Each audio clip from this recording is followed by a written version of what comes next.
हरिओम तत्सत। जय श्री राम, राधे राधे। फिर से हमारे चैनल गीता सागर में आपका स्वागत है। मेरा मुख्य उद्देश्य यह है इस वीडियो का बनाने में कि हम कुछ आध्यात्मिक पाठ में भी चलें। हम मंदिर में भी जाते हैं, हम मस्जिद में भी जाते हैं, हर जगह जाते हैं, हर धार्मिक शास्त्रों में जाते हैं। लेकिन मनुष्य को एक ना एक दिन इस आध्यात्मिक पात्र को अपनाना ही पड़ेगा। श्री कृष्ण जी कहते हैं, परिवर्तन ही संसार का नियम है। हर चीज़ परिवर्तित हो रही है, इसलिए हमें ये ध्यान में रखना है कि परिवर्तन को एक्सेप्ट करें। और गीता अर्थात गीता 5200 वर्ष पुराना शास्त्र है, लगभग 5000। लेकिन यह हमें याद रखना है कि जैसे जैसे हम बड़े होंगे तो हमारी वृद्धावस्था आएगी।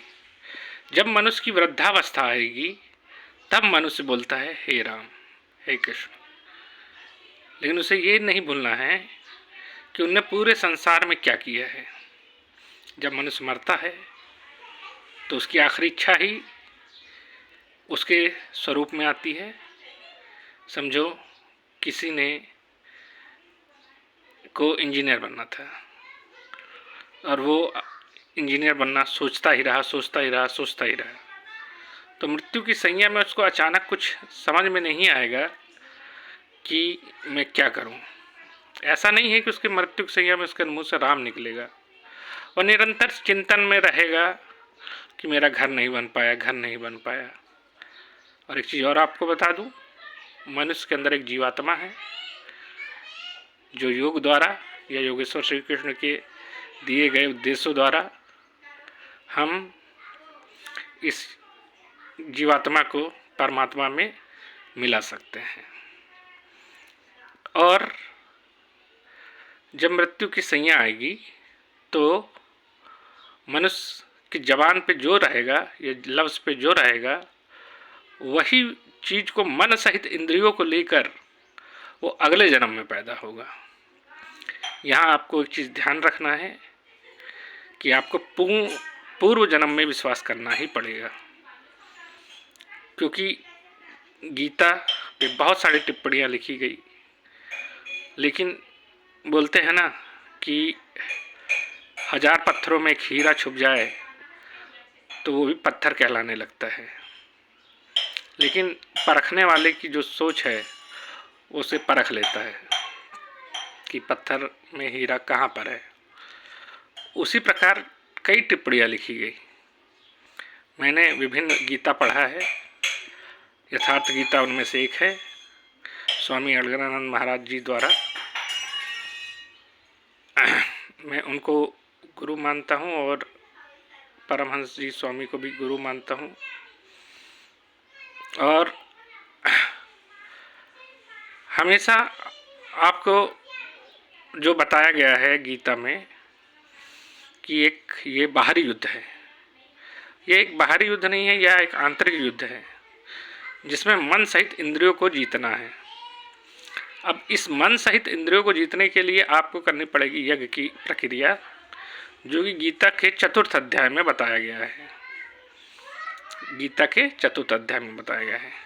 इसमें विभिन्न प्रकार के यज्ञ बताए गए हैं। यज्ञ ये नहीं कि किसी चीज़ को जलाओ, किसी चीज़ को का हवन करो।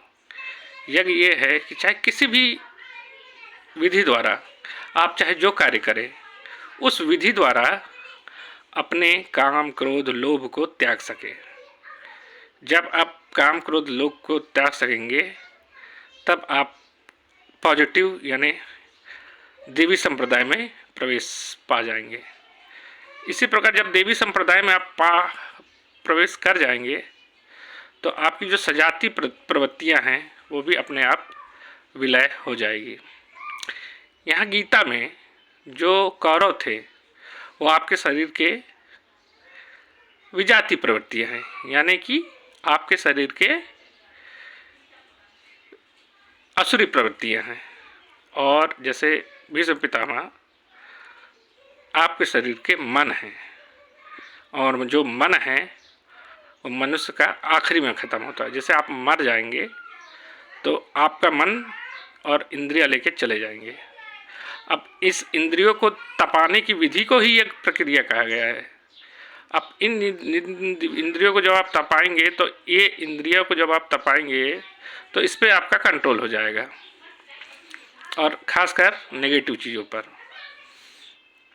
फिर उसके बाद जब विजाति प्रवृत्तियाँ समाप्त हो जाएंगी तो सजाति प्रवृत्तियाँ इकट्ठा हो जाएंगी। सजाति यानी देवी संप्रदाय।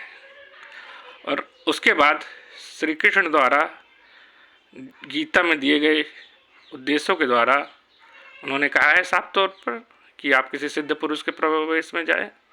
सिद्ध पुरुष के जब आप पास जाएंगे तो आपको सद्भाव से सेवा करने का, या किसी भी सिद्ध पुरुष के पास जाएं तो आपको वर्ण वो बता देंगे कि आप किस श्रेणी के साधक हैं। उस श्रेणी के साधक से वो सिद्ध पुरुष आपको ब्रह्म में विलीन होने के लिए आपको क्या चीज़ करना है, क्या चीज़ नहीं करना है, क्या खाना है, क्या नहीं खाना है। देखिए, खाने पीने का यहाँ पर कोई विरोध नहीं है, क्योंकि अगर कोई ठंडे प्रदेश में है, समझो कोई रसिया में है, कोई चाइना में है, कोई कनाडा में है, तो क्या खाएगा। कोई रेगिस्तानी इलाके में है तो क्या खाएगा। उसके अलावा मांस भी खाना पड़ेगा उसे। तो क्या वो इस चीज़ के लिए लायक नहीं है, गीता पढ़ने के लायक नहीं है। गीता पढ़ने के लिए लायक है। क्यों है? क्योंकि खान पान का कोई विशेष ध्यान नहीं देना है। बस आपको इसका ध्यान ये देना है कि आप यज्ञ की प्रक्रिया के द्वारा मन सहित इंद्रियों को जीत लें। और जब आप मन सहित इंद्रियों को जीत लेंगे तो आपके जो तमोगुण हैं, तमो यानी तामसी गुण हैं, वो अपने सहित मर जाएंगे। एक चीज़ और बता दूँ, गुण 3 प्रकार के हैं, राजसी, तामसी और सात्विक। इनमें से आप 2 गुण तब दबाएंगे तो एक गुण अपने आप बढ़ जाएगा। जैसे कि मैं बता रहा हूँ, आप तामसी गुण को दबाएंगे और राजसी गुण को दबाएंगे तो सात्विक गुण अपने आप बढ़ जाएगा। ठीक है। और लेकिन सात्विक गुण अगर आप में हैं तो आप यज्ञ की प्रक्रिया ठीक से कर पाएंगे। यज्ञ की प्रक्रिया में होता क्या है, आप जब चिंतन करने बैठते हैं तो धारावाहिक विचार आपके अंदर आने लगते हैं। तो धारावाहिक जब विचार आने लगते हैं तो उसको निरोध करना है। वो जब वो निरोध हो जाएगा तब आपके धीरे धीरे विजाति प्रक्रिया ख़त्म होने लगेंगे। जब विजाति प्रवृत्तियाँ ख़त्म होने लगेंगे तो सजाति प्रवृत्तियाँ रह जाएंगी, यानी देवी संप्रदाय रह जाएगा। जब देवी संप्रदाय रह जाएगा तो कुछ मारने को नहीं है।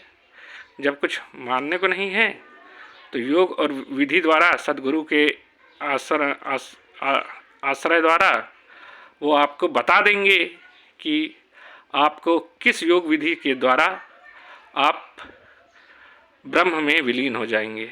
ब्रह्म में विलीन हो जाएंगे। और ब्रह्म में विलीन होने ही आत्मस्वरूप को पहचानना है, सेल्फ डिस्कवरी उसी को कहा गया है। प्रायः लोग बोलते हैं कि गीता के लिए घर छोड़ के जान जाएंगे, आपको वैराग्य हो जाएगा, आपको ऐसा करना पड़ेगा, आपको वैसा करना है। बिल्कुल ये सही चीज़ नहीं है जो लोग ऐसा बोलते हैं। आप घर भी रह के वो करते हैं। इसके लिए एक छोटा सा एग्जाम्पल देता हूँ मैं। देखिए, मैं सभी धर्मों को बता रहा हूँ और कुछ कुछ जो सद्गुरु हुए वो सही चीज़ भी बताते हैं। उनमें से एक सद्गुरु हुए ओशो। ओशो ने कहा है कि आप किसी भी काम में जुड़ जाएं, लेकिन मन सहित जुड़ जाएं, तो आप उसमें सर्वश्रेष्ठ हो जाएंगे। जब आप सर्वश्रेष्ठ हो जाएंगे तो आप उसमें उस काम करने के लिए आपको ज़्यादा समय की आवश्यकता नहीं है। तो क्यों आप ऐसा कार्य क्यों नहीं करते जो सबसे श्रेय हो। तो मेरे कहने का मतलब ये है कि सबसे श्रेयदायक जो कार्य है वो अपने आप को जानना, यानी सत्य को जानना है। गीता को बहुत तार्किक लोग मानते हैं, लेकिन आपको आत्मा पे विश्वास करना ही पड़ेगा, क्योंकि आत्मा का विश्वास इसलिए करना पड़ेगा क्योंकि उसका साक्षात आपको कब मिलेगा। आत्मा को जानने के लिए कोई तर्क की आवश्यकता नहीं है। आत्मा को जानने के लिए आपको कोई तर्क की आवश्यकता नहीं है, वो एक अनुभूति है। ये आपको केवल योगेश्वर बता सकते हैं या सद्गुरु बता सकते हैं। अर्जुन बहुत भाग्यशाली था कि उनके सामने साक्षात श्री कृष्ण थे, और वही योगेश्वर ने उनके उद्देश्य के द्वारा अर्जुन उस उद्धार को पा सका। लेकिन हमें अपना योगेश्वर कौन है, हमारा योगेश्वर कौन है, हमारा सद्गुरु कौन है, ये आपको ध्यान नहीं करना है।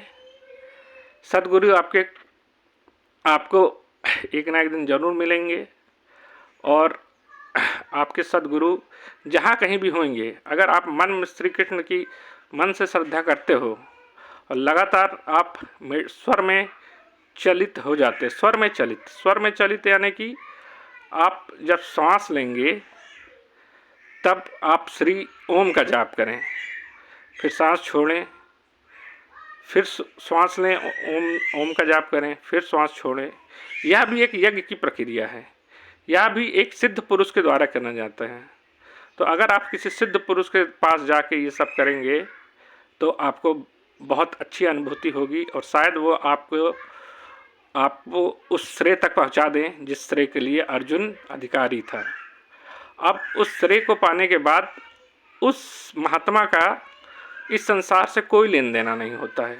उसका केवल एक ही कार्य होता है कि पीछे वालों उद्धार के लिए कुछ उद्धार कर सकें। ना उसको कुछ लेना है, ना कुछ पाना है। उसने जो पाना था उन्हें पा लिया।